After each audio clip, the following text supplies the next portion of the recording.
17 ans poignardé. Une autre femme assassinée. Il est visé par des allégations d'inconduite sexuelle. Les formations politiques s'arrachent le vote des familles. Comment faire fructifier votre argent sans risque? Savoir et comprendre les plus récentes nouvelles qui nous touchent. Tout savoir en 24 minutes. Avec Florence Lamoureux et Mario Dumont. En manchette dans cet épisode du 15 juin 2023, la fille de Louise Avon, tuée en 2022 par son conjoint, partage son combat envers le système judiciaire. Grève déclenchée dans tous les casinos du Québec à la veille du Grand Prix de Montréal. Tout savoir en 24 minutes. Tout savoir en 24 minutes. Bonjour, bienvenue à Tout savoir en 24 minutes. Bonjour Mario. Nouvelle qui vient tout juste de tomber. On n'a pas beaucoup d'informations encore, mais au moins 15 personnes qui ont été tuées dans un accident de la route qui implique un camion semi-remorque et un véhicule de transport adapté sur une autoroute du Manitoba. Ça s'est survenu sur la route transcanadienne près de Carberry. Oui, un accident. Écoute, les images sont effroyables. 15 morts. Je comprends. Transport adapté, dans notre langage, nous, au Québec, c'est un autobus de personnes handicapées ou de personnes qui ont besoin d'un transport spécial. Je suppose que parce que le camion semi-remorque, techniquement, il y a juste le chauffeur, là. Donc, c'est difficile de ne pas penser à ce qui était survenu il y a quelques années en Saskatchewan, la province voisine. C'était dans cette fois-là, dans l'autobus, une équipe de hockey, les Broncos de Humboldt, qui était entrée en collision. C'était 15. Le nombre de décès, mon souvenir, c'était 15 aussi, 15 hockeyeurs, des jeunes, évidemment, des jeunes hockeyeurs qui étaient décédés dans l'accident. Je me souviens qu'on disait à l'époque, puis aujourd'hui, on n'a aucune information sur l'accident, mais je me souviens qu'on disait à l'époque, ce sont de très longues, la transcanadienne dans l'Ouest, de très longues routes planes, toujours pareil, avec des grands bouts qui n'ont pas d'arrêt. Puis à un moment donné, si tu traverses une route transversale ou un village, tu passes quelque chose. Et donc, ça augmente, semble-t-il, le risque. À un moment donné, le camion est sur son aire d'aller, il n'arrête jamais, il n'y a jamais de lumière, jamais de stop. Et bon, qu'est-ce qui est arrivé ici? Là?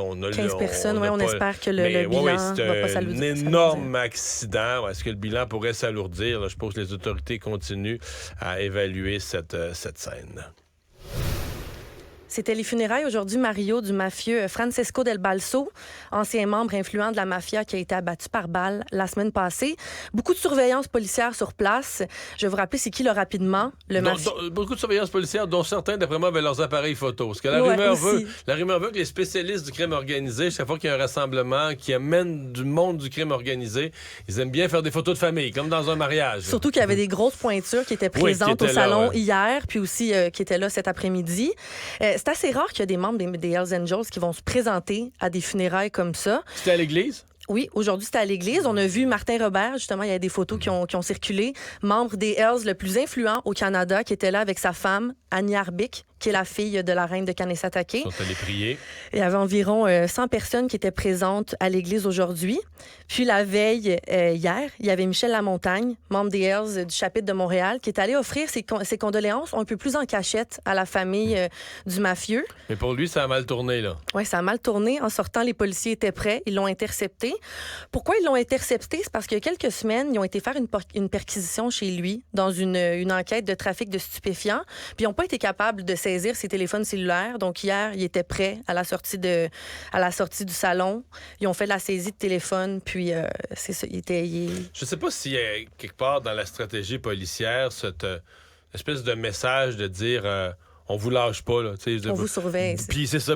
Dès qu'il y a un homme là, vous sortez pour aller au salon funéraire, il y en a un de la gang qui se fait écœurer, il y en a un de la gang qui se fait saisir son cellulaire, mais l'espèce, puis il y a des perquisitions, il y en a eu à répétition ces dernières semaines. Mais l'autre question, celle-là, sincèrement, je pose des questions, je sais même pas. J'avais compris des sources policières, de nos journalistes et de journalistes d'autres médias aussi qui ont des sources policières bien placées, qu'on pensait que c'était les Hells, ou peut-être pas les Hells, mais des Hells qui avaient piégé Del Balso. C'est toujours la théorie des policiers à ce jour. Sauf que là, tous ceux-là vont se recueillir et prier, faire brûler des lampions pour le défunt. C'est ça, ils s'en vont se recueillir sur sa tombe, mais en tant que tel... Qu'est-ce qu'on comprend de ça? On a-tu le droit de pas comprendre? Que c'est peut-être quelques-uns d'entre eux qui ont tendu un piège. Soit que les policiers se trompent, soit qu'il y a une certaine hypocrisie, soit qu'il y a deux gangs, en tout cas. Mais c'est pour nous autres, là, comme un des mortels qui regarde ça, on trouve ça curieux, mais de toute façon, on regarde le crime organisé en général, puis on trouve ça un peu hors du monde réel. La fille de la victime, Louise Avon, qui avait été tuée en 2022 par son conjoint, lance un cri du cœur aujourd'hui. Elle déplore les procédures judiciaires complètement déshumanisantes dans le dossier de sa mère, mais aussi elle met en lumière son combat, en fait, pour empêcher l'homme responsable de la mort violente de sa mère d'hériter de son patrimoine. Je vais vous rappeler les événements rapidement. Louise Avon a été tuée par son conjoint en mars 2022, qui l'a poignardée 9 fois. Il a ensuite mis le feu à la maison, la regardant brûler. Puis il était là... C'est toujours délicat, là, mais selon les rapports d'événements, les rapports policiers, elle était probablement encore vivante au moment où la maison a brûlé. Donc, elle avait été poignardée, elle était gravement blessée, mais était probablement encore vivante au moment où la maison a brûlé. Puis lui, il était complètement lui, en pleine appelait pas psychose. les secours. Là. Lui, il regardait brûler la maison, appelait aucun secours. En pleine psychose de crack. Puis dès les premières accusations, il a plaidé coupable d'homicide involontaire. Mais quelques jours avant le meurtre, il a été arrêté là, en plein délire. Il est sorti de l'hôpital après seulement 6 heures. Donc, il avait été arrêté, ça c'est la fois là, 2 jours avant, mais dans les 6 mois précédents, il avait été arrêté 12 fois. Avec des armes, avec des sabres, briser du matériel, briser la maison, menacer. Donc il était connu des policiers, Mario. Ben là, il était connu comme un problème important, mais c'est le plus bel exemple de, ben là, on sait pas trop quoi faire avec. Puis là, ben, ouais, il a fait un crime, il a fait du grabuge, mais il n'y a pas de blessés. Puis c'est le cas où les gens cyniques finissent par dire bon, ben là, il va tuer quelqu'un, puis ils vont s'en occuper. Puis on dit ça, puis on a l'air con quand on dit ça. Ouais, il va tuer quelqu'un. Mais c'est ça qui arrive pareil. C'est quand même ça qui finit par arriver. C'est lorsqu'il a tué quelqu'un qu'on s'en est occupé. Puis encore, moi, je dois avouer que je suis étonné là, de la rapidité avec laquelle on a réglé ça. On l'a laissé plaider coupable à des accusations réduites d'homicide involontaire. Il y a eu sa peine aujourd'hui. 8 ans de prison. 8 ans de prison. Pas énorme. Ben, c'est pas énorme, c'est pas beaucoup tué quelqu'un pour avoir comme tué quelqu'un, l'avoir brûlé, l'avoir poignardé, laissé brûler vive. Mais c'était carrément une récidive. On peut le voir comme ça. C'est une récidive. Il avait jamais attaqué sa conjointe. C'était pas une récidive de ça, mais c'était un cas problème à répétition dont on craignait qu'à un moment donné, il allait poser un geste plus grave. Là, par contre, si on en reparle aujourd'hui, c'est vraiment la bataille pour l'héritage. Moi, je dois avouer, je suis peut-être... Je suis pas avocat, hein? Les gens qui pensent, je suis économiste, je suis pas avocat partout. Puis des fois, je connais quand même pas pire les lois, mais je pensais qu'il existait un principe de droit au Canada par lequel tu ne peux pas bénéficier d'un héritage quand t'es l'assassin. En fait, tu peux pas profiter de ton propre crime. Là. C'est ça, parce que l'ex-conjoint de Louise qui a été tué, il est en ce moment... Il est sur le testament. Exactement. Avec sa fille. Donc, les deux sont sur le testament. Donc, lui bénéficierait d'une partie importante de l'héritage. Donc, en d'autres termes, là, il récolterait le fruit de son meurtre. Il récolterait l'héritage de son meurtre. C'est complètement sauté. Mais mettons que la fille fait rien, prend pas d'avocat, c'est ça qui serait arrivé, là. C'est que là, elle a pris un avocat, il y a des démarches possibles pour... D'abord, elle a dû faire 1 an de démarches pour se faire reconnaître, elle, comme l'exécuteur testamentaire, comme celle qui va s'occuper du dossier. Sinon, ça répète lui. Ça répète lui qui soit l'exécuteur testamentaire à partir de la prison. Puis elle, ça lui coûte des frais, là, beaucoup d'argent. Personne ne va dire combien de frais d'avocat, mais des fortunes en frais d'avocat. Et là, après ça, ben, les assurances, les banques, tout le monde dit... Ben vous n'êtes pas vraiment autorisé là, à ce qu'on vous donne accès aux assurances-vie, à ses comptes de banque. Donc, tout est bloqué. Et 3, là, elle doit refaire toute une autre série. Maintenant, là, elle a été reconnue. Là, elle a gagné la première manche. Elle est reconnue comme exécuteur testamentaire. Mais elle doit faire toutes les séries de démarches pour le faire exclure. L'avocate me disait ce matin, probablement que tout ça, ça aurait été 3 ans de démarche. Donc, elle est en deuil. Elle a perdu sa mère. Et... elle en a pour 3 ans. Moi, j'appelle ça une victime collatérale. Elle devient victime de ces crimes-là parce qu'elle, pendant 3 ans, elle va être dans des démarches judiciaires pour régler cette affaire-là. Elle doit se battre carrément contre le tueur de sa propre mère. Qui, lui, s'est pris un avocat parce que lui, s'il y avait de l'honneur et du cœur, là, il signerait une décharge, il mettrait fin. Il pourrait mettre fin d'une signature, il pourrait mettre fin à toutes les procédures. Dire, regarde, moi, je renonce, là, c'est pas à moi cet héritage-là. Mais non. Il s'est pris un avocat, lui aussi, puis tu sais, tout ça, là, c'est sur la justice, parce que tu dis, OK, si tu as donné un homicide involontaire, ça veut dire que tu considères que là, il était sur le crack, mais dans le fond, maintenant, il serait repentant. Mais s'il était vraiment repentant, là, il me semble qu'il renoncerait à l'héritage. Il dirait, regarde, moi, je ne mérite pas ça. Ben non. En tout cas... On a un extrait, Mario, justement, de ton entrevue à LCN avec Maître Myriam Lapointe, qui représente la fille de Mme Avon. La première chose qui a dû être faite, c'était une demande pour que Alexandra, la fille de Mme Avon, soit liquidatrice de la succession. Donc, ça non plus, c'est pas automatique. Donc, il fallait obtenir un jugement de la Cour et par la suite, là, elle doit se battre avec les différentes institutions pour obtenir les informations relatives à la succession de sa mère. Fait que ça, c'est la première partie du combat parce qu'évidemment, là, sachant que la maison a brûlé, il y a plus la paperasse de Madame Avon n'existe plus. Donc ma cliente là, doit se battre avec les banques, avec les assurances afin de découvrir pour faire un peu en fait son dossier. Donc, c'est tout un combat. Un calvaire, vraiment. Mais qui en dit long sur... tu t'écoutes tout ça, puis tu te dis, OK, mais c'est qui que notre système judiciaire est... Il est là pour qui, pourquoi, pour protéger qui? À un moment donné, on a l'impression qu'on le sait plus. La presse nous apprend que la Sûreté du Québec recrute plus que jamais au SPVM, Service de police de la Ville de Montréal, malgré la pénurie, on en a parlé souvent, qui est complètement criante au SPVM. Il y a 72 policiers, Mario, qui ont démissionné du SPVM l'an dernier. Donc, la moitié de ces gens-là qui ont quitté le SPVM sont allés travailler à la Sûreté du Québec. Ouais. Je pense qu'il y a deux aspects. Il y a peut-être un aspect de conditions de travail, ça. Le salaire qu'on a parlé beaucoup, mais c'est supposé être réglé là, avec la convention. Oui, mais je pense qu'il y a l'aspect, je veux dire, qui c'est un peu plus tabou, là, mais il y a l'aspect on ne veut plus travailler à Montréal. Là, les complications de la ville de Montréal, l'atmosphère de la ville, la violence armée. J'ai l'impression que c'est ça que le nouveau chef de la police de Montréal, au-delà de régler la question des conventions collectives, des conditions de travail, va devoir vraiment régler l'image de la ville de Montréal pour des policiers, du service de police de la ville de Montréal, du genre de travail. Qui veulent beaucoup non plus habiter la ville carrément. Pourtant, ils peuvent pas habiter la ville, n'ont pas les moyens. Avec une famille, c'est pas l'idéal non plus. Non, mais tout ça, ça raconte une histoire à propos de Montréal, puis du côté très fleur bleue de la mairesse quand elle parle que tout va bien, mais les gens s'en vont, là. Feux de forêt au Québec, les incendies près de Fermont ont été maîtrisés, mais ceux près de Lebel-sur-Quivillon et de Misticini dans le nord du Québec continuent de faire rage. Les résidents de Lebel-sur-Quivillon on peut dire qu'ils sont vraiment tannés. Là. Ça fait plus de 2 semaines. Mais c'est parce que ça faisait même depuis lundi qu'on laissait entendre. Qu'il allait pouvoir, nous-mêmes dans les c'était jeudi, on disait la journée de jeudi, Lebel-sur-Quivillon, on devrait pouvoir. Et là, ce matin, très très tôt ce matin, le maire, puis je pense qu'il a bien fait, là, il n'a pas voulu laisser les espoirs s'installer. Donc très tôt ce matin, le maire a dit oubliez ça, ce sera pas possible aujourd'hui. Et même que là, on dit le feu menace la route. Le feu est plus proche que jamais de la route qui mène à Lebel-sur-Quivillon.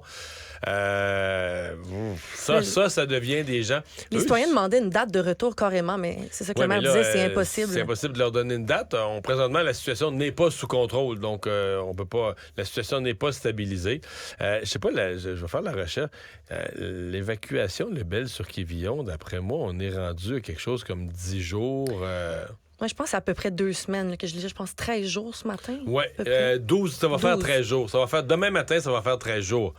Donc, ça commence à être vraiment long là, pour ceux qui vivent dans un centre d'hébergement. Tu sais, la première journée, comme on dit, c'est drôle, tu joues aux cartes, tu te comptes des histoires, là. Mais être avec plein d'autres mondes où tout est compliqué, prendre sa douche, chaque repas, tout est compliqué. Au bout d'une couple de semaines, là, t'en auras le pompon, là. C'est moins comique. Puis toujours dans le dossier des feux de forêt, il y a Environnement Canada qui a émis plusieurs avertissements de smog pour plusieurs régions du Québec, l'Abitibi-Témiscamingue, les Laurentides, l'Outaouais. Puis pour ce qui est de la métropole, la santé publique affirme là, que c'est moins pire que ce qu'il pensait en termes de smog. Un peu moins pire que ce que le ministre Bonnardel avait laissé craindre hier. Un peu semé la panique, mais ils disent tout de même là, qu'ils recommandent de fermer les fenêtres, d'éviter les activités extérieures. Puis Mario, c'est une grosse fin de semaine qui nous attend, fin de semaine du Grand Prix, le festival Mural, les Franco. Une recommandation d'éviter d'aller dehors. Oui, en plus, il annonce pas beau, il annonce de la pluie toute la fin de semaine. Donc, je ne sais pas qu'est-ce que ça va être, Montréal, en fin de semaine. Une fin de semaine de smog, de pluie et de grande activité. Et c'est ça la vie. On devrait passer à travers. Par contre, le smog est déjà installé dans le nord, là, dans les Hautes-Laurentides. Entre les Hautes-Laurentides et l'Abitibi, là, ils ont déjà une détérioration. L'Abitibi, ils l'ont eu depuis quelques jours. Là, détérioration de la qualité de l'air assez sentie. Une agente des services correctionnels qui avait livré de la drogue, du tabac, des cellulaires, même des armes à des détenus de la prison Rivière-des-Prairies à Montréal, a plaidé coupable aujourd'hui en choisissant de passer aux aveux pour s'éviter un procès. Ça fait un bout que cette femme-là faisait ça, puis elle semait le doute chez certains de ses collègues qui hésitaient à la dénoncer, ils n'étaient pas certains. Puis elle a été pincée officiellement en 2021 quand elle a été vue à déposer un sac brun devant une porte coulissante d'une aile complète de la prison. Donc, il n'y avait plus aucun doute. Des gardiens ont saisi le sac qui contenait, Mario, c'est quand même pas rien, 139 grammes de cannabis, 104 grammes de tabac, mais aussi 3 téléphones cellulaires, 5 lames de couteau, des briquets. Donc, je pense que... En termes de marché interne d'une prison, il y avait du stock pour plusieurs milliers de dollars, à mon avis, dans son sac, là. Oui, puis quand ils sont allés perquisitionner chez elle, ils ont découvert 228 grammes de cannabis, du tabac, plein d'autres items. Là, il n'y avait aucun doute. Elle avait un entrepôt chez elle. Ouais. Elle avait réussi à encaisser environ 5 000 $ pour ses livraisons, mais... Elle a décidé de continuer ensuite son marché. Donc, disons que même si elle a passé aux aveux pour espérer éviter un procès, je pense qu'elle va quand même pas avoir une lourde peine. C'est complètement indéfendable. Oui, c'est complètement indéfendable. Mais il y en a qui le font, là. Écoute, t'entends parler des prisons, les problèmes de drogue, si omniprésent, il n'est pas censé en avoir. Il y a des drones qui en livrent, mais j'ai l'impression que c'est peut-être pas la seule. Là. S'il y a autant de choses illégales qui circulent en prison, si la drogue est aussi régulière en prison, il y a des fournisseurs à quelque part. Par contre, dans son cas, elle, tu sais que c'est pas beaucoup, 5 000 $. Là. Je pense que la pauvre madame, là, non, mais elle s'est fait manipuler par des gens, mais... Il y a des gens qui ont mis beaucoup d'argent sur son dos. C'est un peu le côté triste de ça, puis ça excuse pas son geste. Elle voulait arrondir ses fins de mois, c'est ça qu'elle disait. Oui, elle voulait arrondir ses fins de mois, mais probablement qu'il y a des gens qui se sont fait des dizaines de milliers, des dizaines et des dizaines et des dizaines de milliers de dollars sans prendre de risques, alors qu'elle prenait tous les risques de se faire attraper, de perdre son travail, de se ramasser en prison. Pour 5 000 $, Mais Mario, quand tu travailles en prison, moi, je pensais que tu devais passer des détecteurs, un peu comme des douanes. Je veux dire, rentrer avec tout ça, c'est des lames de couteau. Mais c'est quand même, c'est à Rivière-des-Prairies, hein? Ouais. C'est pas un pénitencier de sécurité maximale. C'est une prison, peut-être que c'est ça. Peut-être que les règles sont pas les mêmes partout, là. Économie. Les employés des casinos du Québec viennent tout juste de déclencher une grève de 5 jours. Ça arrive à un très mauvais moment, juste avant la fin de semaine du Grand Prix à Montréal qui commence demain. Donc, la grève représente environ 1700 travailleurs des casinos, mais la sécurité, les gens qui travaillent en restauration, donc c'est pas les croupiers, eux sont représentés par un autre syndicat. Donc, c'est vraiment les gens là, qui travaillent, qui servent les clients, donc, en fait. il y a moyen de faire marcher le casino, les tables... C'est juste, exemple, quand on va vouloir redonner l'argent, plusieurs services, ça risque de marcher carré un peu dans les casinos. C'est les cadres qui vont devoir essayer de faire le travail, qu'est-ce qu'ils vont pouvoir faire exactement. Mais c'est le classique des grèves, là. T'attends le moment qui va faire le plus mal à l'employeur. Et là, le syndicat a choisi. Par contre, probablement que du côté de l'Auto-Québec, on se dit, c'est ça, tu nous fais ta grève au moment où ça fait le plus mal. Mais si on passe le Grand Prix lundi matin, là, tu comprends, ta grève vaut ce qu'elle vaut. Mais on va voir ce que ça... la question, est-ce que le casino va être fonctionnel? Là? L'ensemble des opérations, est-ce que ça va être ridicule en fin de semaine ou est-ce que ça va être... quand même avec un peu de ralenti, peut-être certains services fermés. Est-ce que ça va être... Parce que là... Pour le casino, c'est le gros cash, là. C'est la Formule 1. Il y en a beaucoup qui viennent en prévision d'aller au casino, là aussi. Oui, puis c'est les gens qui vont... la clientèle internationale qui vient en Formule 1, c'est la clientèle à haut revenu. Là, tu peux pas dire les bijouteries, tout ce qui vend du haut de gamme, les restaurants, les chers, tout ce qui est du haut de gamme vont dire c'est la meilleure fin de semaine de l'année. Je suppose que c'est aussi la meilleure fin de semaine de l'année au casino. Donc, est-ce que le casino va être... Pas de danger de fermer, selon toi? Qui ferme complètement?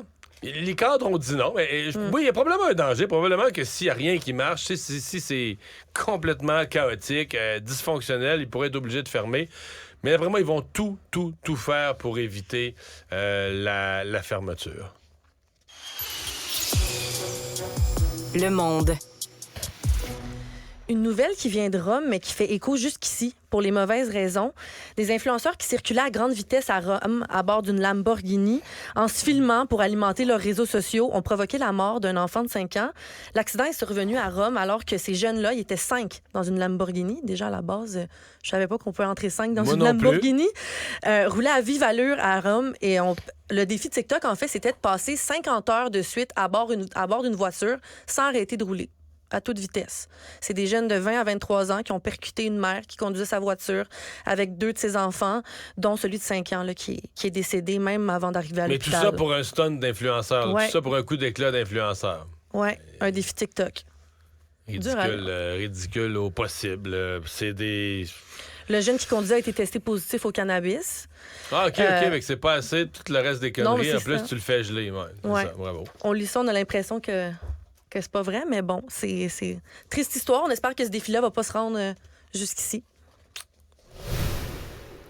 Le ministère russe des Affaires étrangères a lancé un avertissement au Canada assurant que les relations diplomatiques entre les deux pays sont sur le point d'être rompues. Ils sont déjà pas fortes, là. C'est ça. Ils sont limites, là. Ils sont toujours existantes. Là. L'ambassadeur est toujours là de part et d'autre, mais... Mais là, la Russie est toujours frustrée à cause de la décision du gouvernement Trudeau de saisir un avion cargo russe qui était immobilisé depuis février 2022 à l'aéroport de Toronto, l'aéroport Pearson. Donc, c'est ça, ils ont affirmé par voie de communiqué leur frustration carrément envers le Canada puis nos ministres ici. Oui, mais le Canada... Canada tient son bout. Là. La Russie a agressé un pays démocratique. Puis c'est plus... depuis la Deuxième Guerre mondiale, on veut plus ça. Puis ça pouvait pas arriver. Ça pouvait pas arriver. Puis que l'Occident, les démocraties comme la nôtre laissent passer ça. Le reste, là, c'est question de jauger. Moi, je ne pense pas que je pense que c'est encore des menaces. Écoute... Poutine, depuis qu'il a déclenché une guerre, Poutine ne fait que ça, des menaces. Si vous fournissez des armes, je vais faire ci, je vais faire ça. À date, on n'a pas mis tellement à exécution. Il faut s'inquiéter avec cette... Mais je veux dire, il couperait les relations diplomatiques. Ouais. Les seuls que ça pourrait inquiéter, c'est des citoyens canadiens qui sont en voyage en Russie, là. Je sais pas combien il y en a. D'après moi, il n'y a pas 1 million de Québécois, de Québécois ou de Canadiens présentement qui sont en touristes ou en voyage d'affaires en Russie. Mais la visite de Justin Trudeau récente en Ukraine, est-ce que ça peut les provoquer, selon toi? Il est allé, je ne sais pas combien de fois, il est allé 2-3 fois. Non, je pense que ça ajoute plus rien. À ce point-ci, le Canada appuie l'Ukraine par de l'armement, de l'équipement depuis le jour 1. Je pense plus qu'il y a rien qui en ajoute là-dessus. C'est sûr que au moment où tu saisis un avion en sol canadien, tu sais que la Russie n'aimera pas ça. Là. J'aimerais souligner, Mario, en terminant une belle nouvelle, notre collègue de Salut Bonjour, Georges Potier, qui a pris officiellement sa retraite aujourd'hui, 15 juin. Ça faisait un petit bout qu'il l'avait annoncé. Oui. Aujourd'hui, c'était sa dernière émission, son dernier passage sur le plateau. L'équipe de Salut Bonjour lui a rendu un bel hommage. Ça faisait 11 ans qu'il était dans l'équipe, 9 ans à Salut Bonjour. Salut Bonjour. Il a passé 2 ans à Salut Bonjour Week-end, mais 26 ans qu'il était à l'enquête de TVA, à l'antenne à de LCN, TVA. TVA, était au Canal Argent.